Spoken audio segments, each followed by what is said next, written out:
به نام خداوند بخشنده و مهربان و عرض سلام و عصر بخیر خدمت تمامی شما بینندگان و شنوندگان عزیز تلویزیون جهانی آریان نیوز. با برنامه ورزش در خدمت شما ایزان هستم. امید که تا پایان برنامه با ما همراه باشید. ابتدا دو خبر ورزشی. شگرد مربی تیم ملی فوتبال افغانستان کار خود را برای فتح دوباره جنوب آسیا آغاز کرد. تمرینات بازیکنان منتخب داخلی فوتبال افغانستان از امروز زیر نظر پیتر شگرد مربی تیم ملی فوتبال کشور در ورزشگاه اختصاصی فدراسیون فوتبال آغاز شد. پیتر شگرد بیش از 20 بازیکن را که لیست آنها توسط فدراسیون فوتبال مهیا شده از امروز تحت نظر می‌گیرد. گفته می‌شود یک تعداد بازیکنان که در خارج از سن نیز در 3 روز آینده به کابل می‌آیند و سپس این بازیکنان رای قطر خواهند شد.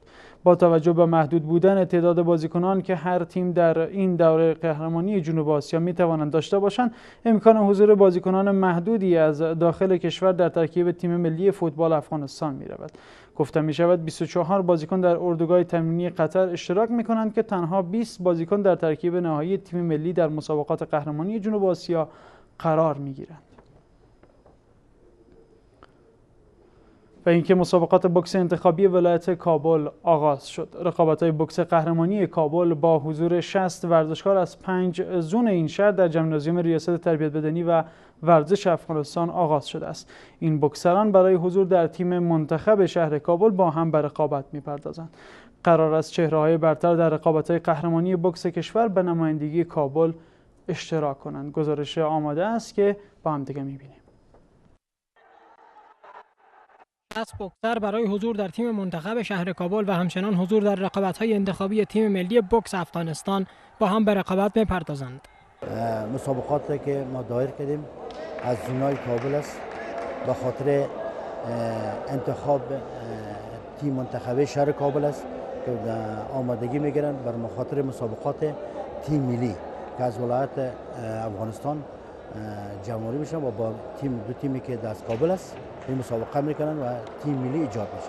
ورزشکاران حاضر در این رقابت‌ها از سطح بالای مسابقات ابراز رضایت دارند. بعد مسابقه الحمدلله از وقتی رئیس فدراسیون تبدیل شده خیلی خوبتر شده.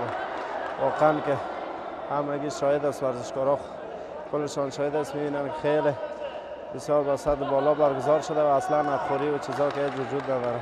یکی از مشکلاتی که در این رقابت‌ها به چشم می‌خورد عدم برگزاری مسابقات در رینگ مخصوص بوکس است. فعلا محیط افغانستان و افغانستان که از شما می‌بینید مسابقه ما رنگ جور کردیم، مگر رنگی که استاندارد بلند باشه بر ما تربیت بدنی و کمیته ملی المپیک وعده کرده که برتون رنگ ما برتون جور می‌کنیم. مسئولین فدراسیون بوکس که به تازگی بر چوکی ریاست این فدراسیون تکیه زدند، ضمن اشاره به رقابت‌های جنوب آسیا و المپیک 2016 عمده‌ترین هدف خود را حضور موفقیت‌آمیز در رقابت‌های المپیک 2020 عنوان کردند. دید اصلی ما دید 2020 المپیای 2020 است که ما بتانیم در المپیا واقعا وایلد کارت تقاضا نکنیم که خیراتی بر ما بتن به میزور خود با مو جوانمردی که بوکسرها میان بوکس میکنن، یک رشته بسیار قوی هست، رشته مردانه است، رشته جوانمردی است، با می جوانمردی خود بتانیم که واقعا ما مدال المپیای 2020 بیاریم. بوکس به عنوان یک از رشته‌های قدیمی و با سابقه افغانستان در طول سالهای اخیر نه تنها دستاوردی در رقابت‌های بین‌المللی نداشته است که حتی به ندرت شاهد برگزاری مسابقات داخلی این رشته ورزشی بوده‌ایم. در همین خصوص آقای عبدالله شکیب ستاری رئیس فدراسیون بوکس را با خودمان در برنامه داریم و در خصوص جزئیات برگزاری مسابقات با ایشان صحبت و گفتگو میکنیم. آقای ستاری شما را خوش آمدید میگیم به برنامه. شما هنوز یک ماه از آغاز فعالیتتان در ریاست فدراسیون بوکس نمیگذره. چی شد که این مسابقات را شما تدبیر کردین در کابل و چی هدف دارین از برگزاری مسابقات؟ سلام، خسته نباشید. خدمت تمام بینندگان تلویزیون جهانی آریانا، برای شما، برای بخش تکنیکی شما سلام عرض دارم. بعد از سلام عبدالله شکیب ستاری هستم. یک مدت زمان طولانی در وضعیت تیم ملی را داشتیم، بعدا سکرتر ژنرال و به می ترتیب در پست اجرایی فدراسیون فعالیت داشتم و در 2-3 سال اخیر نبودم. بعد از اینکه رئیس صاحب قبلی نظر به موازیر شخصی خودش داشت فدراسیون استعفا کرد، ما راهی انتخابات شدیم که انتخابات شما شاهد هستین که در تقریبا 3 هفته شد که قبلا برگزار شد و انتخابات خب موافقه شد به می که دوستا و کسایی که حق رای داشتن ولایات مجمع عمومی اعتماد بکنن بالای ما و ما به دیده قدر میبینیم عملشانه و ما تعهدایی که داشتیم برشان باید عملی بکنم. و در این 3 سال که انتخابات تیم ملی نشده، طبعا تیم در یک حالت روپاشی از یک حالتی است که از هم پاشیده و روی تیم که 3 سال پیش بوده حساب نمیشه، چون ورزش قانونش همیست تمرین بسیار شدید، مسابقه نتیجه. اگر تمرین باشه مسابقه نباشه، یا بدون تمرین مسابقه، فکر میکنم که جزء لاینفکه که دیگه هستن نمیتونن نتیجه بگیریم ازشان. به همین دلیل ما برای تمام مجموعه بوکس وعده کرده بودیم که مسابقات تیم ملی افغانستان را دایر میکنیم و تیم منتخب باید از هر ولایت خودش تعیین شود. و قبلا شاکی بودن ولایات ما، مجمع عمومی بوکس ما، که فدراسیون ملی بوکسینگ مرکز توجهشان تنها در مرکز است و واقعیت هم یک امر بود و مرکز 80 بوکسر 100 بوکسر بالاتر از داخل میکردن، ولایات در اقلیت برابر میشدن. خب طبعا سطح ورزش هم فرق میکنه در مرکز، اونا اقلیت نمیتونستن که راه بیافن در تیم ملی. و مشکل چی بود آقای ستاری که ما در طول 3 سال گذشته هیچ انتخابات تیم ملی ما نبود و بسیار به ولایات هم رسیدگی کمتر میشد در مسئله انتخابات و همچنین برگزاری مسابقات؟ خب یک سلسله کشیدگی های شخصی بود بین رهبری فدراسیون که فریکسیون بازی بود و گروه بندی بود و زده بندای داخلی زیاد و در کس میخواست به یک سفر برن و از سفرهای دولتی رسمی در سفرهای بوکس با مثابه چکر استفاده میشد. اینطور نبود که روی یک برنامه کار بکنن، انگیزه نبود، برنامه نبود، هر کس به طرف خود کش میکرد و سیستم دیگه تمام گپ ها خوب بود، اما اداره و منیجمنت خود اداره فدراسیون اصلا چیز نبود. تقریبا بالاتر از 70 سال قدامت داره فدراسیون ملی بوکس افغانستان. امروز که ریاستش مسئولیت بر ما معول شده، یک کاغذ سفید به نام اساسنامه بر ما کس تسلیم نکرده، اصلا آرشیف وجود نداره، هیچ تیم ملی وجود نداشت. ما تیم ملی رو شروع کردیم، پس تمریناش همون تیم قبلی را دعوت کردیم بیاین در تیم باشین، دفعتاً کدام سفر پیدا میشه تا ما انتخابات خود بگیریم و تیم بانوای ما را تمریناتش آغاز کردیم، برشان ترانسپورت شخصی گرفتیم که از خانه‌هایشان بگیرن، چون شرایط محیطی ما امنیتی ما خوب نیست برای بانوها و همشیرای ما. بوکسرانی که پس در المپیک لندن رفتن در 2012 اینا از چه طریق رفته بودن؟ تمرینات 2012 حال 2016 بعد از 2012 قبل از 2012 انتخاباتی که شده بود که اجمل فیصل یکی از قهرمانای ما بود، باز در اون مسابقات اشتراک کرد. بعد از او هیچ نوع انتخابات در سطح ملی ما نشده، چرا همون تیم ما سفرهای متعدد رفتن اما نتیجه منفی.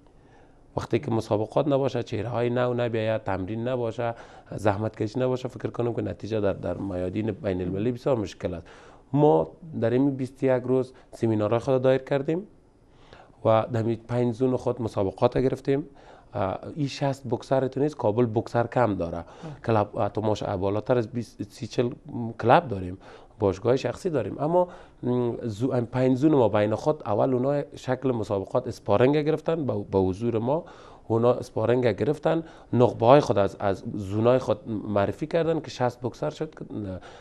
شما شاهد مسابقات بودین، دیدیم ما شما که امروز ختم شد. ما فاینال به دلیل از این نداشتیم که این مسابقات نبود که ما تروفی بتیم یا برشان جوایز قهرمانی نبود، فقط ما بهترین چهره را که 2 سیت 20 نفر میشه در هر کلاس 2 نفر اون انتخاب کردیم به مسابقات ملی افغانستان که بخیر 22 ولایت دعوت کردیم و بخش امنیتی ما هستند. بخشایشان 25 قوس است، 24 قوس برشان ترتیب و تکتا و اینایشان گرفته شده و همیشه همکاری کرده تربیت بدنی کمیته ملی المپیک، ازشان تشکری میکنیم که همیشه دست ما بیچاره را گرفتن و پول کرایه رفت برگشت و بود و باششان غذایشان خود ریاست تربیت بدنی کمیته ملی المپیک افغانستان در نظر گرفته، پولش بر ما تادیه میکنه و دیگه یگان جوایزی یا کس بازو از طرف خود ما یا کسایی که اسپانسر میشن دوستا از طرف از اونها. بسیار خب، یکی مشکلاتی که در شاید همون 3 سالی که شما میگین که مشکلات زیاد شده در فدراسیون بوکس،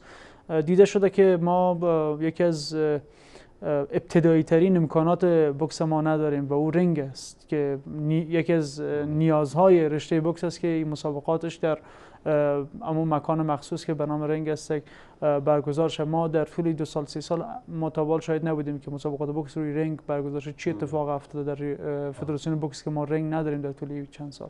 ما رنگ وقتی که بشرمل سلطانی در سال 2003 بر المپیا که میرفت در فیلیپین، من خودم منیجر تیم بودم همراهشان، بشرمل سلطانی یک ورزشکار بسیار قوی ما بود، تانست که عضویت مسابقات المپیا را بگیره. او در 2014 المپیا رفت. بر ما دولت یک مثل تحفه و یک رنگ استاندارد جور کرد و او استاندارد با وجودی که مسابقات دولت نشد. زمان دیگه بله همین حکومت 3 سال تقریبا 6 7 سال پیش 10 سال پیشی که بود. اون رنگ چون وقتی که استفاده میشه باید ترمیم شه. از او استفاده نشد، بالاخره به یغما رفت، نفهمیدیم چی شد. یک رنگ ابتدایی است که از فدراسیون است. منتها اگر تربیت بدنی بر ما کمک بکنه یا کمیته ملی المپیک کمک بکنه، خب بسیار خوب. اگر کسایی که دونرها هستن یا ما به دروازه‌شان میریم، تاجرای ما رو تشویق میکنیم. رشته بوکس یک رشته قدیمی ترین رشته است در افغانستان، قدامت داریم، ما تاریخ داریم و ضمنش دستاوردهای خوب داریم. اگر کمک کردن، اگر نکردن، چون فعلا مسئولیت متوجه ما است و ستون فقرات فدراسیون ناجی صاحب هدایت سکرتر جنرال است، ما تعهد کردیم که خود ما از خود جور میکنیم یک رنگ استاندارد که شاید شما خود بودین که یک رنگی داشته باشیم که حداقل جوانای ما بازدرنگای بین المللی که میرن برشان تفاوت نباشه. اگر تفاوت می باشه، چون بچه ها نو می باشن نمیتونن، خب سر خود ما تیر شده این روزا که ما در مسابقات رفتیم تفاوت دیدیم تو روحن زیر تاثیر میاد. خب این مسئله رنگ بعد نیست که اشاره هم داشته باشین. در زمان ریاست آقای داد محمد پاینده اونا گفته بودن تقریبا فکر کنم اوایل امسال بود که در مسابقاتی که برگزار کرده بودن در کابل گفته بودن کشور قطر قرار است که یک رنگ به اونا کمک کنه، یک رنگ استاندارد بین المللی را. شما در جریان این نیستین؟ من خواهی که در جریان نیستم و اگر کسی کمک میکنه خب طبعا کمک کرده. اگر کرده او را ریاست قبلی استاد آجی صاحب داد محمد پاینده اختری جوابگو باشه یا مسئول مالی فدراسیون، هر کسی که بود. منتها در فدراسیون کدام کمک مواصلت نکرده جنسی نقدیش که ما خبر نداریم. فعلا بر ما آرشیف نیست که ما بر ما آرشیف کس تسلیم نکرده. آرشیف نداره فدراسیون که نظر به آرشیف اسنادی که موجود باشه ما تحقیقات بکنیم که کجا است و کدام رنگ خب ما نداریم. پس بر شما هیچ مشخص نیست رنگ نیست. ما میتونیم نظر به این وعده از اونا برای فدراسیون قطر، برای شیخ صبا که رئیس آسیایی است ایمیل میکنیم که شما اگر کمک کردین کجا است، اگر نکردین خب داد نزنین، کمک میکنیم نام ما رو بد نکنیم. بسیار خوب. و موضوع بعدی مسئله ولایت بود که پیشتر هم اشاره کردین. یکی از مشکلاتی که در طول این 14 سال افغانستان در ورزش سپری کرده عدم رسیدگی مرکز و پایتخت به ولایات بوده که کمترین توجهات به ولایات صورت گرفته، بالاخص در بخش ورزش و برصورت ما ایره کاملا همه میبینن و نظاره‌گرش هستن و همین گله و شکایت دارن نسبت به پایتخت نشینا که توجه کمتر میکنن. شما چی برنامه‌ای دارین برای ولایات که بتونین توجهات رو بیشتر کنین به سمت اونها، چون به قول خودتان در ولایات بیشترین آمار بوکسران و کلاب ها بیشتر در ولایات است تا در کابل؟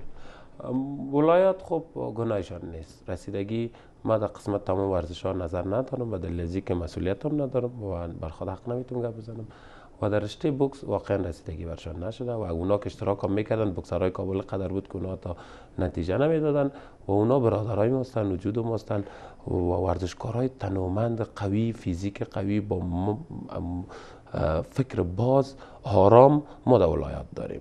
اما تکنیک ندارن، به خاطر خب بر از اونا باید کورس ها گرفته شود. ما ترنرها رو برشان جور میکنیم، مواد برشان روان میکنیم و 5 زونی که ما در بوکس داریم 5 برادری که مسئولیت زونه داره اونا رو در بورد اجرایی دعوت کردیم که ماهانه ما که بورد اجرایی رو میگیریم مصارف رفت آمدشان روان میکنیم برشان، یکی دو شب اینجا میهمانشان میکنیم، از تمام مسائل باید خبر باشن، میتود نو بگیرن، چیزی که در مرکز از بر از اونا باید برسه.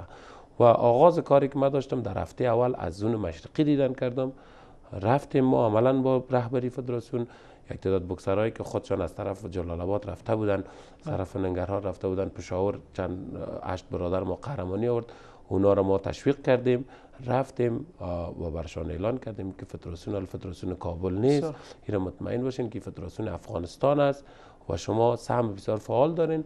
بوکسرهاشون تشویق شد و ما تصمیم داریم که بخیر طرف جنوب غرب بریم، طرف جنوبی بریم، طرف شمال بریم. انشالله که ما در میزونا بعد از این مسابقات، چون مسابقات ملی نزدیک است، ما اونا رو میبینیم.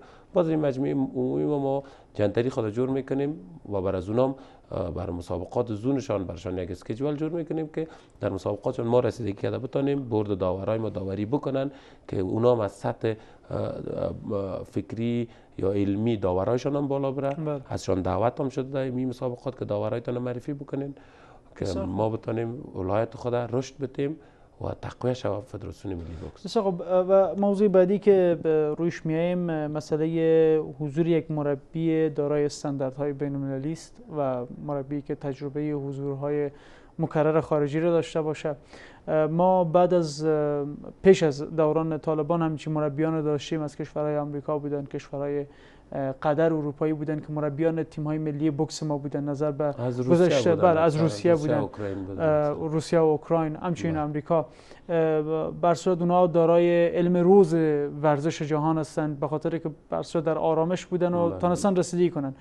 شما چی برنامه‌ای دارین برای که بخواین همچین مربیان رو بیارین تا اینکه بتونن سطح تکنیک و تکتیک بازیکنان را در مسابقات بالا ببرن، بر صورت علمی که دارن را به ما ارائه بدن؟ طبعا ما ضرورت داریم به میتودای نو و همچنان اپدیت باشه. ما ترنرهای بسیار خوب داریم، مجرب داریم، ترنرهای داریم که با میادین بین المللی رفتن، کورس ها را دیدن. اما پرابلم ما می است که ما اپدیت نیستیم، دور میمانیم. یک مسابقات 6 ماه بعد میریم، در 6 ماه حتما سطح تکتیک و تکنیک فرق میکنه. 6 ماه بعد به مسابقات دیگه اشتراک میکنیم و فدراسیون ما سر از او بوکس را کار کردیم بر تکنیک 6 ماه پیش. 6 ماه اپدیت شده، ما اونجا ضایع میشیم و بوکسر ما دل سرد میشه. من خودم شخصا با ترنرهای آسیا موافق نیستم.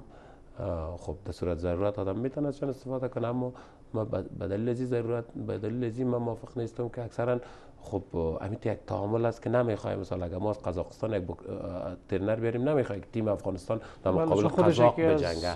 خب هرچی اونو یک فاشیستی هست دیگه، ریسیست هستن. من علاقه دارم که از چون مکتب بوکس افغانستان بنیانگذاریش مکتب بوکس روسیه کرده، ما در بخش آماتور اوپن بوکسینگ 2 مکتب داریم، مکتب کیوبا داریم، مکتب روس داریم.